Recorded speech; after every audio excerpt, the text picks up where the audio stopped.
São convidados deste jornal Duarte Marques, do PSD, e Pedro Delgado Alves, do PS. Muito boa noite aos dois.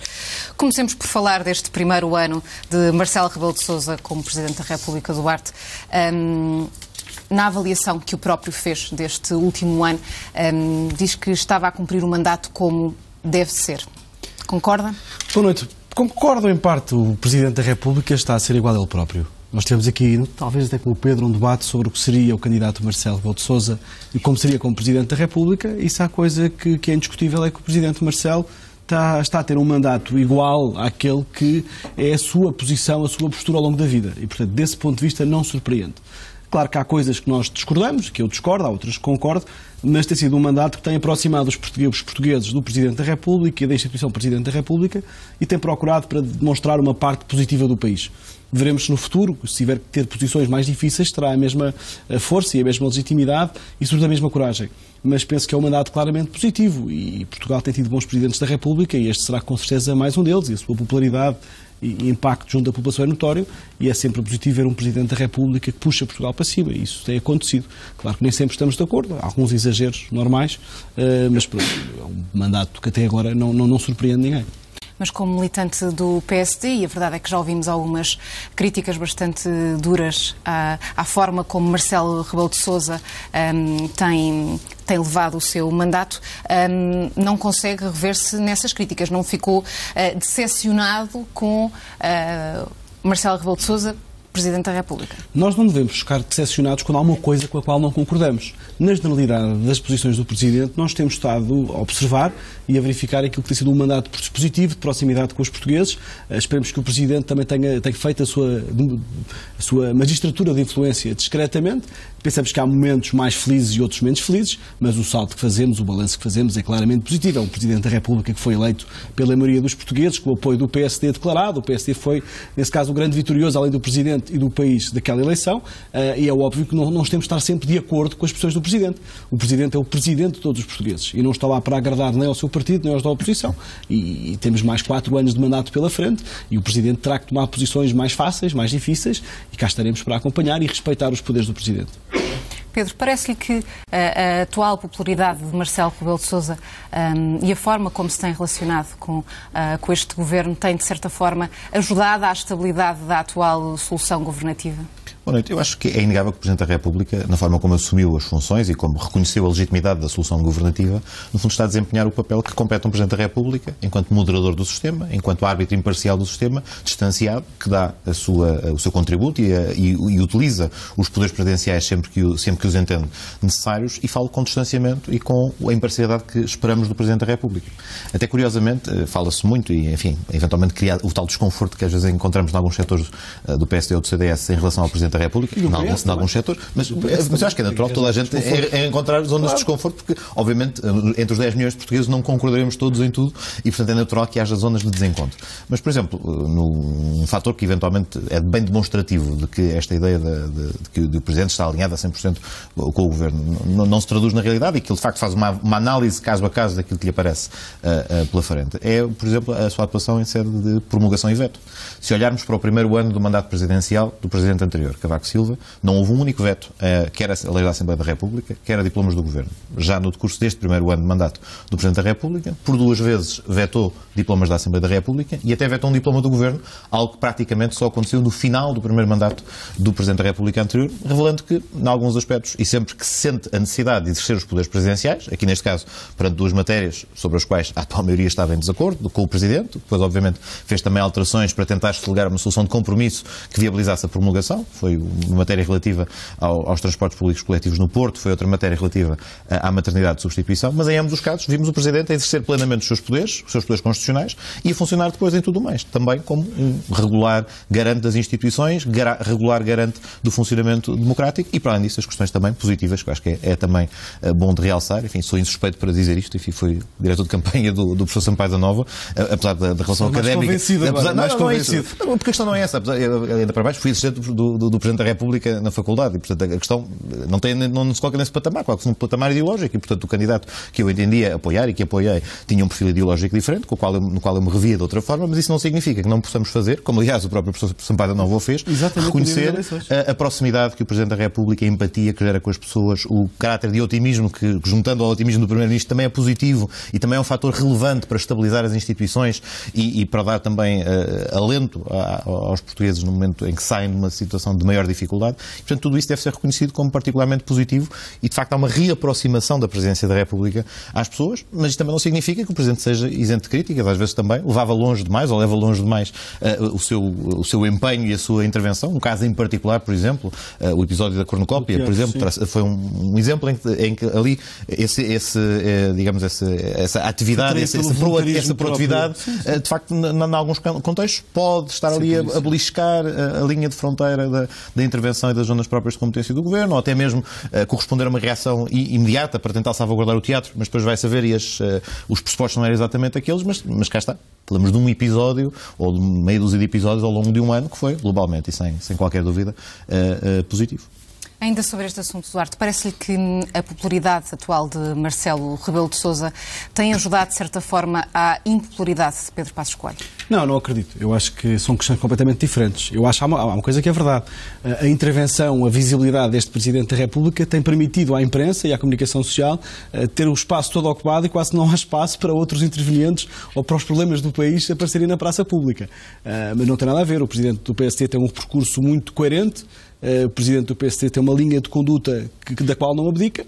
Foi assim que foi com o Primeiro-Ministro, é assim que é o líder da oposição e é por isso que as pessoas o respeitam e se o tempo lhe der razão, se aquilo que ele tem dito se concretizar, até o próprio Presidente da República terá a oportunidade várias vezes de corroborar o que diz o Presidente do PSD. Aliás, nestes recentes ataques a algumas instituições reguladoras do país, penso que o Presidente da República tem um papel a desempenhar importante na proteção da independência e do respeito pela sua capacidade de ter posições independentes. E o Presidente da República aí poderá ter um papel importante a desempenhar também. Quando Marcelo Rebelo de Sousa escolhe a palavra descrispação para classificar o ano de 2016, ele elegeu essa como a sua palavra preferida em vez de geringonça.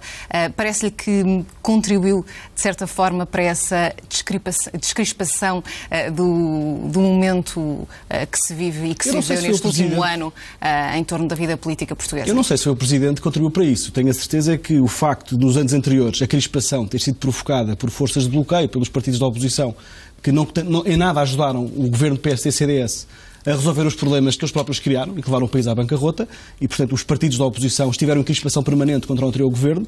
Aquilo que eu posso dizer é que o ano que passou é um ano perdido. É um ano em que Portugal podia ter continuado a crescer e a recuperar da situação em que estava e é um ano que Portugal podia ter aproveitado muito mais o papel do BCE para poder refazer as reformas estruturais que devia ter feito e que não fez. E, portanto, Portugal atrasou-se na recuperação económica que estava a ter e que podia permitir um futuro mais, sobretudo, mais confortável para o país e mais estável.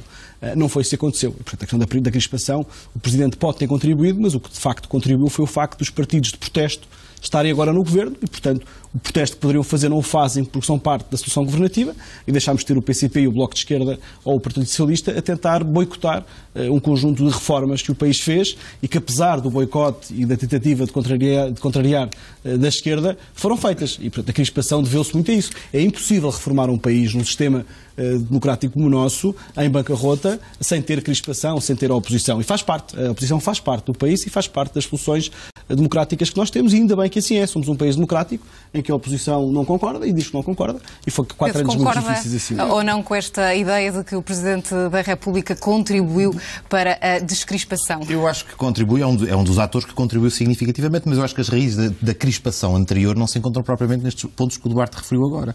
Eu acho que, por exemplo, crispação institucional era o que tínhamos quando o Tribunal Constitucional era alvo permanente por parte do anterior governo, quando se limitava a fazer aquilo que era a sua função, que era defender a Constituição. Crispação e fatores de crispação eram aqueles que mobilizaram centenas de milhares de pessoas para a rua a protestar contra as alterações legislativas que o anterior governo propôs em sede de PEC e que efetivamente as revoltou ao ponto de as levar a protestar de forma muito transversal e muito para lá daquilo que eram os setores dos partidos da oposição e mobilizando até pessoas próximas da área da governação, então em funções, e que eram reveladores dessa crispação. Crispação estaria talvez na origem de elementos em que se apelava aos professores para irem emigrar e procurar outros locais para encontrar locais de trabalho. António Costa já disse e não houve a mesma crispação. crispação. António Costa disse exatamente o mesmo. Disse toda a mesma coisa. Até foi bastante mais claro. Uma coisa é foi dizer, muito mais claro. Se me permites, uma coisa é convidar as pessoas a emigrar, porque aqui não tem futuro. Outra coisa é dizer, há oportunidades que se refletem na possibilidade de locais, efetivamente, da valorização do ensino português no estrangeiro, em que havia oportunidades. São coisas particularmente diferentes. E já agora também, outro aspecto particularmente contraproducente foi a ideia constante do choque entre gerações, da ideia dos direitos adquiridos de uns, que no fundo seriam os obstáculos aos outros, dos funcionários públicos contra os restantes. Isso é que eram fatores geradores de crispação e nos quais, efetivamente, ter uma abordagem diferente e uma abordagem que valoriza as pessoas no seu todo e que procura encontrar respostas para a governação, que dê resposta a todos, é que é diferente. E também nesse aspecto... Agora despedem-se 2.000 pessoas na Caixa e não há crispação. Há só uma coisa que é absolutamente incontrolável. Temos que mudar de tema, porque vamos falar de um tema que também vai gerar muita crispação nos próximos tempos e vamos falar de... Mas ainda sobre um aspecto que é fundamental. Esta ideia de dizer que tivemos um ano perdido neste ano de descrispação, que venham muitos anos perdidos como este, em que a economia cresce para além do expectável, em que o desemprego cresce, em que temos criação de emprego líquido, em que temos o déficit mais baixo de democracia. E não reconhecer que, de facto, o país está melhor também é um fator. A questão de Paulo Núncio, porque quer ontem, quer hoje foram conhecidas notícias importantes. O Partido Socialista quer ouvir novamente o antigo secretário de Estado. Deveria ou não Paulo Núncio ter-se antecipado às perguntas e ter, de certa forma, revelado o seu passado profissional? Bom, o problema que é colocado, no fundo, vamos conhecendo mais elementos sobre o que aconteceu e sobre o que falhou nos vários momentos relativamente ao controlo das transferências para os offshores. Eu acho que, acima de tudo, e a tónica do Partido Socialista tem sempre a de ser fundamental esclarecer tudo o que sucedeu e ser fundamental também perceber onde é que falhámos para que o mesmo não volte a acontecer. E, portanto, nesse sentido e nesse espírito, teve lugar uma audição do ex-secretário de Estado, Paulo Núncio, que deu vários esclarecimentos, até relativamente contraditórios, porque as suas versões foram evoluindo ao longo dos tempos e, portanto, a audição parlamentar foi particularmente útil porque permitiu-lhe solidificar na terceira versão e que aparentemente terá sido a última, e os elementos que hoje vieram a lume, hoje, ou isto é, nos últimos dias, são também um elemento relevante que cumpre também esclarecer. Mas nesta lógica, obviamente que todas as pessoas têm o direito a ter as suas atividades profissionais anteriores, não é isso que está em causa, mas precisamente quando essas atividades profissionais podem potencialmente ser um fator que inibe ou que deve ter especiais cautelas e especiais atenções quando exercem funções públicas, isso deve ser objeto de esclarecimento e é apenas isso que se pretende e parece-me que é algo em relação ao qual todos os partidos estarão de acordo e também é algo que não facilmente se aplicará a todo e qualquer responsável político, de que partido seja, em que momento seja. E, portanto, é com esta finalidade e com este propósito, tendo em conta a primeira audição do secretário de Estado Paulo Núncio, as audições que também terão lugar dos antigos ministros das Finanças, as audições também realizadas junto portanto, pela Diretora-Geral da Autoridade Tributária, que têm vindo a permitir perceber com maior detalhe a que anos correspondem as transferências, a que realidades correspondem as transferências e ao que é que efetivamente está em cima da mesa. Porque efetivamente o que sabemos hoje é que as declarações em falta neste período entre 2012 e 2014 correspondem em muitos casos, e especialmente aquelas que deram entrada tardiamente já em 2015 e algumas até em 2016, são correspondentes, vamos lá ver, também há ali obrigações de reporte que só têm lugar no ano seguinte. Portanto, a obrigação de reporte é até julho do ano seguinte. Mas o curioso e o que merece, de facto, a investigação e especial atenção são aqueles casos em que, repentinamente, em 2015, surgem declarações relativas a 2013, a 2014, a 2012. Só o valor das declarações de 12, 13 e 14 prefazem 7,6 mil milhões de euros, correspondente a cerca de 2/3 daquele, ou quase 4/5 daquele valor global identificado como tendo passado não declarado, ou pelo menos não analisado neste período. E, portanto, é com este espírito de necessidade de esclarecimento que se solicitou nova audição, em particular, obviamente, também não fingimos que não tem a ver com as notícias esse mesmo espírito recentemente de conhecidas. Necessidade de esclarecimentos de Paulo Núncio, ou acha que, de facto, não há de todo aqui uma questão de conflito de interesses? Em primeiro lugar, o PSD é sempre pela procura da verdade e esclarecimento cabal daquilo que aconteceu. O Presidente do PSD foi o primeiro a dizer isso e a dizer que estava completamente disponível para que toda a gente pudesse depor e, sobretudo, queria ser ele próprio a procurar, o PSD a procurar a informação e exigir que as pessoas viessem ao Parlamento. Este caso das offshores foi criado porque houve um jornal que trouxe uma notícia que dizia que cerca de 10 mil milhões de euros não tinham saído do país sem terem sido controlados e, sobretudo, que a inspeção tributária, a autoridade tributária, não tinha colocado, não tinha trazido a público a estatística sobre essas offshores. O que é verdade é que, entretanto, já esteve na Assembleia dois chefes de Estado, o anterior e o atual, e 3 diretores-gerais da autoridade tributária. Há 2 pontos que parecem fundamentais. Primeiro, os 5, inclusive o secretário de Estado atual em funções, os destes 5 disseram que não havia qualquer tipo de instrução, qualquer tipo de indício que esta falha, que agora se sabe que é uma falha informática, ou que tenha havido algum tipo de indicação política, instrução política para estas declarações não serem avaliadas. Eu recordo que a autoridade tributária é uma autoridade autónoma do Governo, é uma entidade do Estado e na qual o Governo não se tem que meter nas decisões se esta empresa ou aquela são investigadas ou não são investigadas. Segundo ponto, o Governo é uma anterior... administração direta do Estado. Tudo bem, mas o Governo não decide se aquela empresa vai ser investigada ou não. Acho bem que não decide e que este Governo jamais... Mas em relação ao episódio associado, deixa-me terminar, Pedro, o Primeiro-Ministro António Costa, na Assembleia da República, fez uma insinuação que não fica bem a um Primeiro-Ministro e, sobretudo, é muito irresponsável. Porque estas matérias são matérias complicadas, são matérias polémicas e têm que ser discutidas com seriedade. O Secretário de Estado do seu Governo foi muito mais sério na audição que fez, Rocha Andrade, em que, no fundo, desmentiu o Primeiro-Ministro. Primeiro, porque o Primeiro-Ministro disse que o Governo anterior tinha deixado de fugir 10 mil milhões de euros pela floresta, e o que é verdade é que o Secretário de Estado já confirmou que houve um erro informático. Segundo, o próprio Presidente do Sindicato dos Trabalhadores da Autoridade Tributária, candidato do Bloco de Esquerda a eleições, já veio dizer que daqueles 10 mil milhões de euros, nenhum ficou por pagar as obrigações ao fisco. Outra matéria que parece importante. Foi o Governo anterior que alterou muita da legislação para offshores e que permite que o período durante o qual o Estado pode continuar à procura ou a cobrar esses impostos, ou seja, no fundo, que impede que haja prescrição desses crimes fiscais, passou de 4 para 12 anos, não estou em erro. Portanto, se houver alguma matéria fiscal que não foi cumprida, o Governo atual dos próximos, e tem muito tempo para ir buscar aquele dinheiro. Foi o Governo anterior que fez isso. Agora, o que me parece importante aqui salientar é que António Costa acaba por provocar o grande dano ao seu Governo. É que António Costa disse que foi o Governo anterior que não investigou aquelas declarações. Ora, pela declaração da atual diretora do Fisco, aquilo que ficámos a saber é que 18 das 20 declarações deviam ter sido auditadas já no período de mandato deste Governo. Eu não estou a dizer que a culpa de não terem sido auditadas é deste Governo. Eu estou a dizer segundo a tese do Primeiro-Ministro António Costa, se houve 20 que não foram auditadas, quando 18 das 20 já são no período do seu Governo, então, segundo António Costa, a responsabilidade é do seu Ministro das Finanças. E nós não queremos que seja. Nós consideramos que é a responsabilidade da autoridade tributária. Agora, o Primeiro-Ministro é que não pode ser demagogo nesta questão. Não consegue achar que há um nexo entre a atividade profissional de Paulo Núncio, anterior às suas funções como Secretário de Estado, e o caso das offshores? Eu primeiro quero dizer que a questão da Madeira, a Madeira não é um offshore não controlado. A Madeira é uma zona franca, que já foi aprovada também por este Governo. Com a revelação do Jornal Económico no sábado? Não, eu acho que as pessoas têm passado, e ter passado não é ter cadastro. Se o Dr. Paulo Núncio foi advogado de uma empresa, no escritório de advogados onde trabalhava, e essa empresa nem sequer já é cliente desse escritório de advogados, segundo vai hoje na imprensa, e tinha ali um conflito de interesses, ele saberá se tomou alguma decisão que beneficiasse essa empresa ou não. Eu não acredito que o tenha feito e acho que ele tem o direito e o dever de o esclarecer. Agora, eu não faço processos de citações sobre pessoas que tiveram um passado ligado às empresas, e ser advogado de uma empresa não pode ser crime em Portugal.